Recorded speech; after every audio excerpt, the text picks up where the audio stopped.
Yo, what's up mga boss? Nandito na naman tayo at nagbabalik. So today meron na naman tayong video na i-review.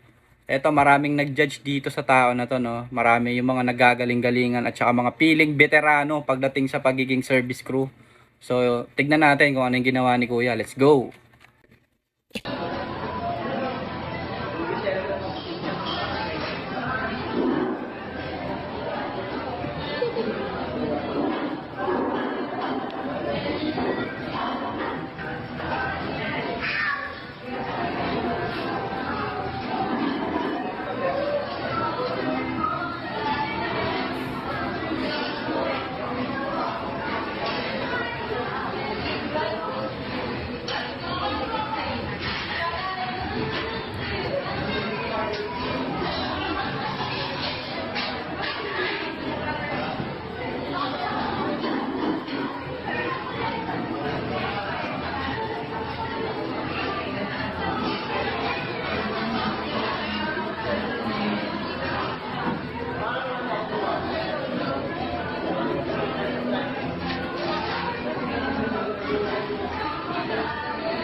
Okay, so yun yung video guys, no? So kung makikita nyo, medyo aligaga si Kuyang service crew.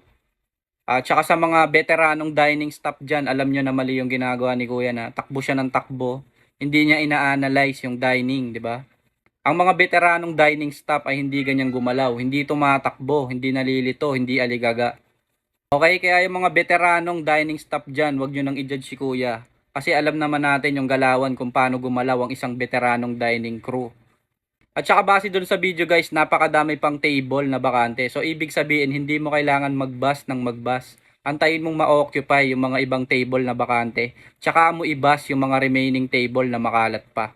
Tsaka doon naman sa mga customer, no, na sa mga simpleng bagay lang nagagalit agad sa mga crew. Intindihin nyo na lang po na mahirap din talaga yung ginagawa nila. Kung may kilala kayong mga tao na grabe mang downgrade ng mga service crew, tigilan nyo na yan.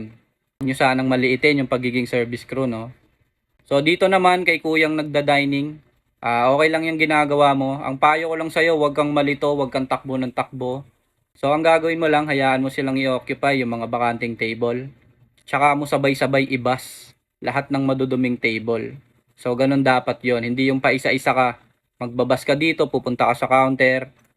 Dapat i-analyze mo yung environment kung anong nangyayari. So yun lang mga boss, no? Ano bang masasabi nyo sa video na to? Shoutout sa mga service crew dyan. Isang marangal na trabaho yan. Saludo sa inyo. At maraming salamat nga rin pala sa mga sumusuporta dito sa aking page at magkita-kits ulit tayo sa next video. Yun lang. Peace!